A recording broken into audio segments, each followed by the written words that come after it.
کہ بھائی نے فرمایا کہ رمضان میں ایک حافظ صاحب نے تراویح پڑھائی، وہ اکثر بھول کر کبھی 3 پڑھا دیا کرتے تھے اور پھر سلام پھیر کے کہتے دوبارہ پڑھو اس نماز کو، کبھی 4 پڑھا دیں، تو ہماری نمازیں ہوئیں کہ نہیں ہوئیں؟ دیکھیں، سب سے پہلے تو میں کمیٹیوں سے گزارش کرتا ہوں، جو مسجد کی کمیٹی ہوتی ہے، کہ آپ صرف حافظ کا انتخاب اس وجہ سے نہ کریں کہ وہ بہت ہی خوبصورت پڑھنے والا ہے، بلکہ اس کو شرعی مسائل بھی آنے چاہیے، ورنہ یاد رکھیے گا میرے جملہ،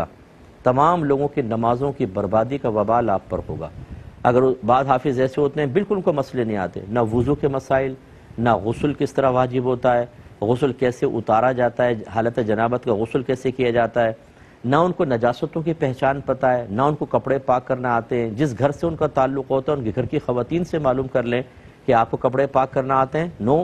سارے پاک ناپاک اٹھا کے واشنگ مشین میں ڈال کر، وہ آٹومیٹک بھی نہیں ہوتی، گھمایا اور صاحب دھو کے دے دیا، ناپاک کپڑے پہن کر آ کے نماز پڑھ رہے ہیں، تو کیسے ہوگا؟ اسی طرح بہت سے حافظ میں تو کیونکہ زندگی گزر گئی اسی فیلڈ کے اندر، انہیں نہ نماز کی شرائط پتہ ہے، نہ واجبات پتہ ہیں۔ آپ نے جو بات بیان کی یہ بھی ظاہر کرتا ہے کہ ان کو مسئلے معلوم نہیں کہ اگر 3 رکعتیں پڑھا دیں تو نماز کیسے دوبارہ پڑھیں گے، سجدہ صاحب کرتے آخر میں،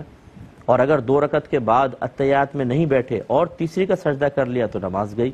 پھر یہ کہ ان کو دوبارہ پڑھنی چاہیے تھی۔ تو یہ عجیب و غریب مطلب یہ کہ صورتحال ہوتی ہے کہ ہم حافظ کو رکھنے کے لیے کہتے ہیں حافظ صاحب 2 رکعت نماز آپ پڑھیں، ہم سنیں گے اور مقتدی سنیں گے، آپ کی قرات پسند آئے گی تو رکھ لیں گے۔ یعنی صرف آپ نے خوش الہانی کے لیے رکھا ہے ایک قاری صاحب کو، ایک حافظ صاحب کو، یا آپ نے نمازیں پڑھوانی ہیں، تراویح اللہ کی بارگاہ میں سنت موقدہ ادا کروانی ہے،